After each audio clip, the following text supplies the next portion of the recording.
chicos, verán que es el mismo día que les grabé el video anterior, pero bueno, sería la segunda clase.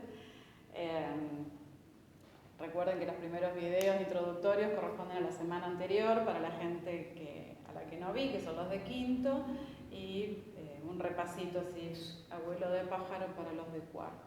Bien, segundo tema de la unidad número 1.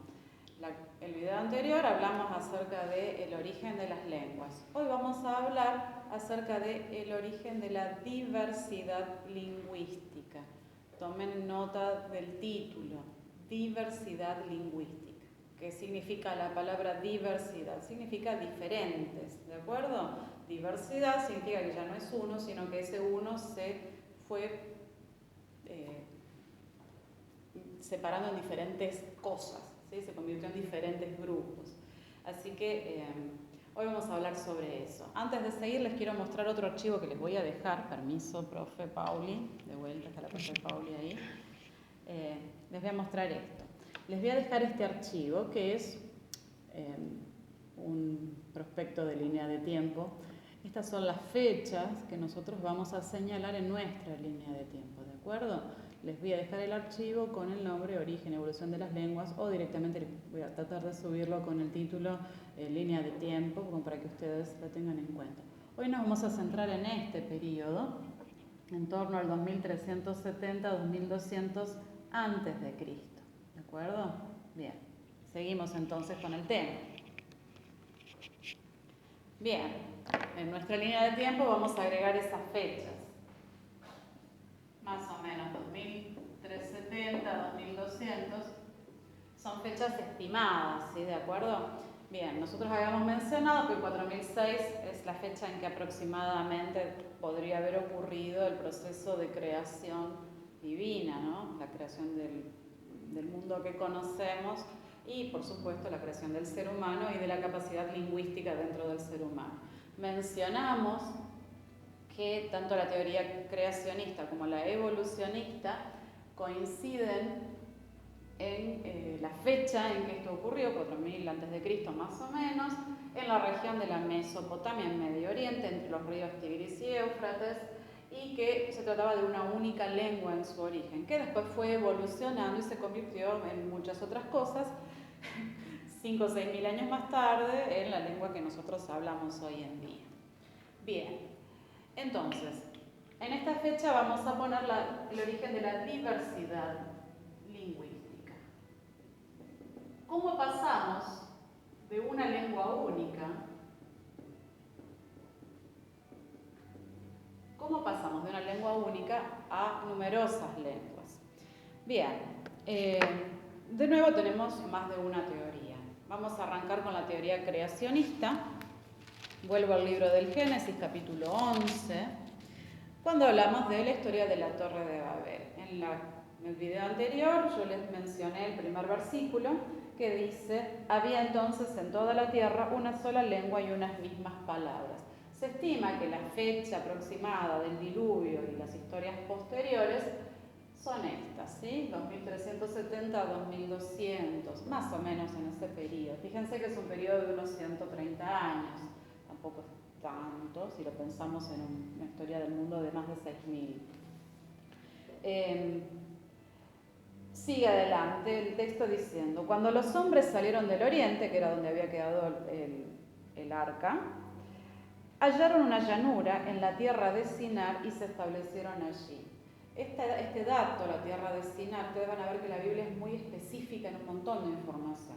La llanura de Sinar es la zona también de vuelta de la Mesopotamia y corresponde a lo que más adelante fue el lugar donde se desarrolló la cultura caldea, los babilonios, en la primera Babilonia, ¿sí? No la Babilonia de los siglos V, VI antes de Cristo, sino la primera, ¿sí? la cultura caldea. Y dijeron los hombres: hagamos ladrillo y cosámoslo al fuego. Y el ladrillo les sirvió de piedra y el asfalto de mezcla. Después dijeron: edifiquemos una ciudad y una torre cuya cúspide llegue al cielo, y hagámonos un nombre para no ser esparcidos por toda la tierra. Entonces el Señor descendió para ver la ciudad y la torre que edificaban los hombres. Y dijo el Señor: El pueblo es uno y todos tienen un mismo lenguaje. Han empezado la obra y nada los hará desistir de lo que han pensado hacer. Ahora pues descendamos y confundamos allí su lenguaje para que ninguno entienda el habla de su compañero. Así el Señor los esparció por la faz de toda la tierra y dejaron de edificar la ciudad. Por eso fue llamada Babel, el origen de la palabra Babilonia, porque allí el Señor confundió el lenguaje de toda la tierra y desde allí los esparció por toda la tierra. Babel significa confusión. A partir de ahí el nombre del imperio, la cultura y la genética Babilonia.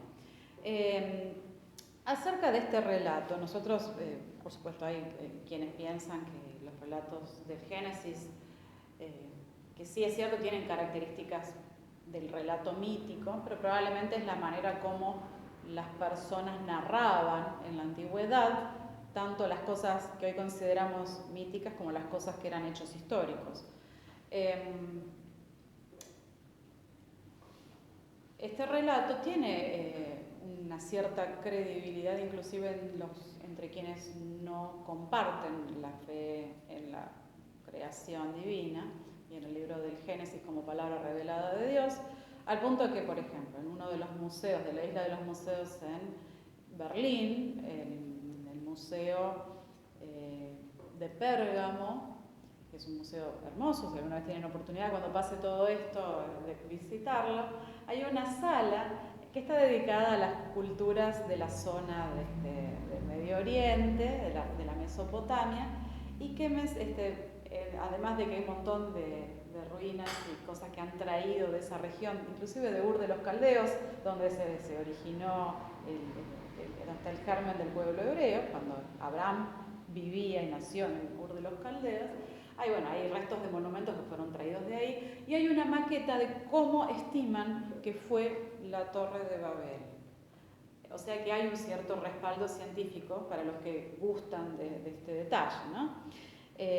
Ahora fíjense, cuando yo iba a la primaria y la señorita Mari en primer grado nos contaba acerca de la Torre de Babel, adaptaba la historia, ¿no? Para nosotros que éramos niños chiquitos, y decía: estaban construyendo la torre, unos allá arriba y otros allá abajo, cuando de repente Dios confundió las lenguas. Y entonces el que estaba arriba le gritaba al de abajo: "Give me water", y el de abajo le mandaba un balde de ladrillos. Y el de arriba desesperado decía: "I said water", y el de abajo le mandaba mezcla. Y de repente no se entendía. Bueno, esto sí fue un relato contado para niños. ¿Por qué? Porque el inglés claramente no surge de la Torre de Babel, lamento comunicarles. Ni siquiera el griego o el latín surgen de la Torre de Babel. ¿Qué surge a partir de esta diversificación lingüística? Bueno, surgen algunas familias lingüísticas. ¿Sí? Las primeras familias lingüísticas. Seguramente Dios no le dio un lenguaje a uno por uno diferente. Lo más probable es que Dios haya repartido 2 o 3, 4, tal vez, lenguas diferentes entre los clanes que componían la población. Imagínense si no volver a casa y encontrar a tu esposo o a tu esposa hablando otro idioma. Hubiera sido muy terrible porque hubiera generado división dentro del seno de la familia. Y Dios no se contradice. Entonces, lo más probable que haya sucedido es que ustedes piensen que la sociedad de esa época vivía en clanes, había un patriarca, una esposa, en algunos casos varias, muchos hijos que cuando crecían se casaban y eventualmente formaban su propio clan o se quedaban en el clan paterno porque económicamente era mucho más rentable tener un montón de hijos para trabajar y aportar a una misma bolsa. Piensen que también en esta época había muchos que eran nómades o ganaderos, algunos agricultores, necesitaban mucha mano de obra. Entonces lo más probable es que Dios lo que haya hecho es asignar a cada clan una lengua y que entonces al ver que no podían comunicarse con los otros clanes decidieron dispersarse. Por otro lado, los que no comparten esta mirada creacionista de la diversidad lingüística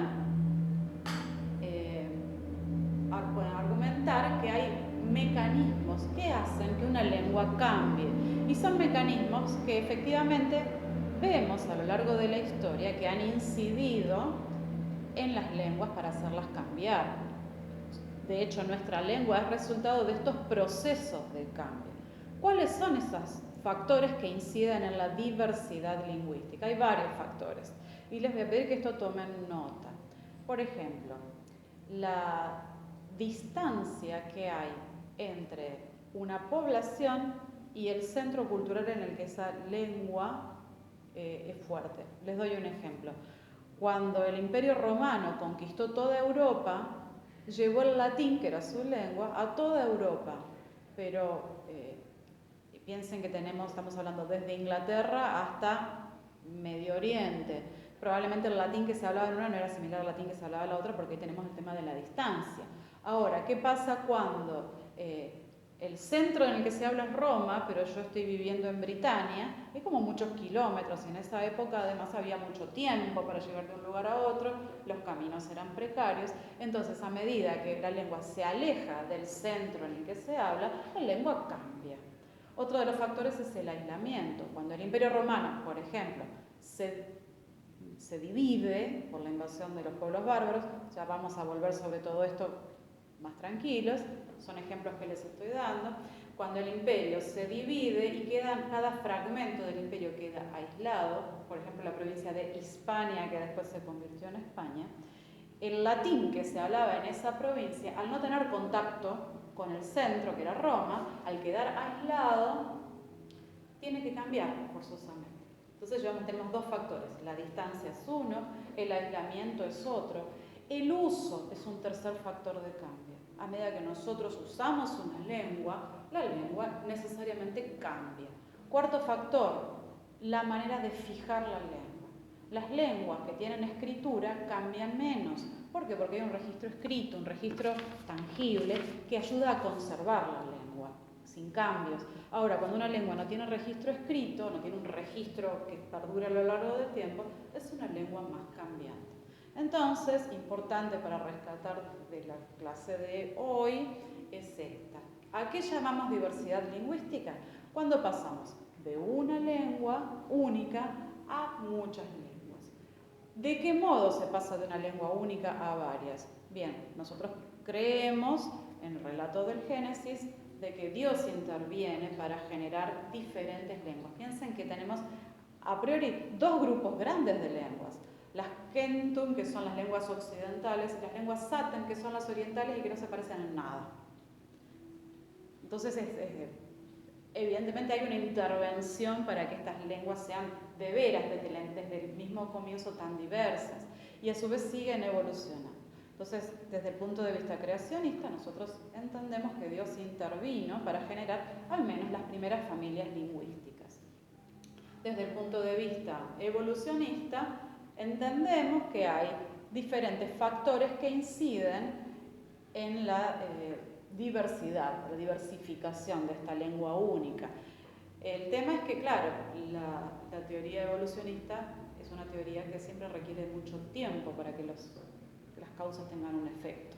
Para que efectivamente pasar de una lengua única a varias familias lingüísticas por métodos naturales, por factores naturales, hubiera tardado probablemente mucho más tiempo. De ahí nosotros concluimos que la teoría creacionista o la teoría del Génesis de la Torre de Babel de pronto tiene un cierto peso porque eso es lo que ocurre en un momento preciso. ¿Cuáles son los factores que inciden en la evolución de las lenguas? Algunos de ellos son la distancia respecto del centro lingüístico, el aislamiento de las diferentes regiones, el uso de la lengua, el registro escrito o la documentación de una lengua. Cuando tenemos registros escritos, las lenguas tienden a cambiar menos. Entonces, un detalle más que agregamos es que en la primera diversificación lingüística no tenemos las lenguas actuales, las lenguas modernas, sino que lo que surge en ese momento son las primeras familias lingüísticas que más adelante van a seguir variando y van a generar las lenguas madres de las lenguas modernas. Por ahora es todo, tomen apuntes, completen su línea del tiempo.